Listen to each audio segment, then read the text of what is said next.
Court ಸಂತ್ರಸ್ತರಿಗೆ ಇನ್ನೂ ಸಿಗದ ಗುಡ್ ನ್ಯೂಸ್. ಹೊಸ ವರ್ಷಕ್ಕೆ ಗುಡ್ ನ್ಯೂಸ್ ಕೊಡ್ತೀವಿ ಅಂತ ಸಚಿವ ಜಮೀರ್ ಅಹಮದ್ ಖಾನ್ ಅವರು ಹೇಳಿದ್ರು. ಆದರೆ ಇನ್ನೂ ಕೂಡ ಆ ಫಲಾನುಭವಿಗಳಿಗೆ ಅಥವಾ ಮನೆ ಕಳೆದುಕೊಂಡಂತವರಿಗೆ ಇನ್ನೂ ನಿವೇಶನ ಹಂಚಿಕೆಯಾಗಿಲ್ಲ. ಯಾಕೆ ವಿಳಂಬ ಆಗ್ತಾ ಇದೆ?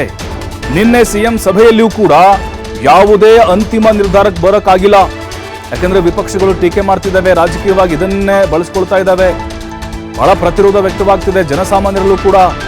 ಸರ್ಕಾರ ಎಚ್ಚರಿಕೆ ಹೆಜ್ಜೆಯನ್ನು ಇಡ್ತಾ ಇದೆ. ಕಾನೂನು ಪ್ರಕಾರ ಅರ್ಹರಿಗೆ ಮಾತ್ರ ನಿವೇಶನ ಹಂಚಿಕೆ ಮಾಡಬೇಕು ಅನ್ನುವಂಥ ತೀರ್ಮಾನಕ್ಕೆ ಬಂದಿದ್ದಾರೆ. ಸ್ಥಳೀಯ ಶಾಸಕರ ಅನುಪಸ್ಥಿತಿಯಲ್ಲಿ ಹಂಚಿಕೆ ಮಾಡದೇ ಇರೋಕೆ ನಿರ್ಧಾರ ಮಾಡಿದ್ದಾರೆ.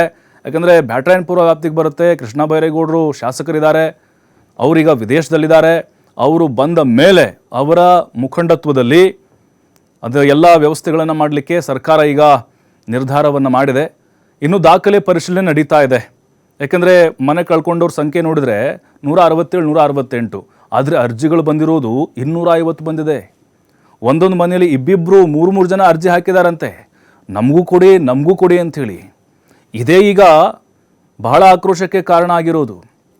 ಮತ್ತು BJPಯವರು ಕೂಡ ಆಳಕ್ಕೆ ಹೋಗಿ ಅಲ್ಲಿ ಹಿಂದೆ 2-3 ವರ್ಷಗಳ ಹಿಂದೆ ಮನೆಗಳೇ ಇರಲಿಲ್ಲ, ಬರೀ ಕ್ವಾರಿ ಇತ್ತು, ಅಲ್ಲಿ ಹೇಗೆ ಮನೆಗಳು ಬಂದವು ಏಕಾಏಕಿ, ಇವರು ಇಲ್ಲಿಯವರ ಅಥವಾ ಹೊರದೇಶದವರ, ಹೊರ ರಾಜ್ಯದವರ, ಈ ರೀತಿಯಾದಂಥ ಪ್ರಶ್ನೆಗಳನ್ನು ಹಾಕ್ತಾ ಇದ್ದಾರೆ.